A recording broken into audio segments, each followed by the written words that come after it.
मैं ये कहना चाह रहा था कि बहुत से बच्चे ऐसे होते हैं जो अकेले पढ़ते हैं, जी, वो थोड़े इंट्रोवर्ट होते हैं। उनके लिए मैंने बताया लिख लिख कर अच्छा, बेस्ट है। लिख लिख के क्या कहते हैं ना, जो लिखेगा वो तकदीर बनाएगा। तो लिखिए, खूब लिखिए, आराम से लिखिए, ठीक है। हम लिखते नहीं है, इंग्लिश मीडियम के स्टूडेंट जैसे हैं खास तौर पे, तो बाकी पेपर तो वो इंग्लिश में ही लिख रहे हैं। अब हिंदी का पेपर ही हिंदी में लिखना है, तो ये चैलेंज है। उनको बोझिल सा फिर लगने लगता है कि अलग से फिर हिंदी का माहौल बनाना, अपना माइंडसेट बनाना, फिर हिंदी में अलग से लिखना, तो थोड़ा सा उनको चुनौती भरा लग सकता है। लेकिन कोई बात नहीं, जैसा कि मैंने अभी कहानी में भी बताया कि यही समय है, मेहनत कर लीजिए, संघर्ष का समय है। जितना लिखेंगे अपनी तकदीर बनाएंगे। लिख लिख कर याद कीजिए।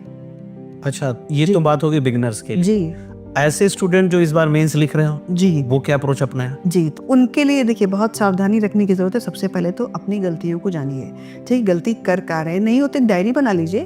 उस डायरी में अपनी बातों को लिखिए कि कहाँ कहाँ किस सेगमेंट में गलती हो रही है।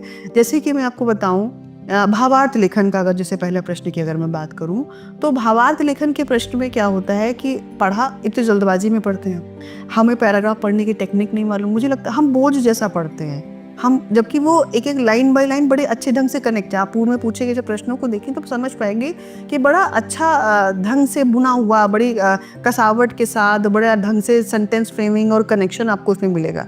तो जब बारीकी से पेंसिल का प्रयोग करते हुए पढ़िए, उसके शब्द को, अर्थ को ढूंढिए, और फिर उसके सेंट्रल आइडिया के आधार पर भावार्थ लिखिए। और भावार्थ ऐसा लिखिए कि वो अपने आप में कंप्लीट पैराग्राफ लगे।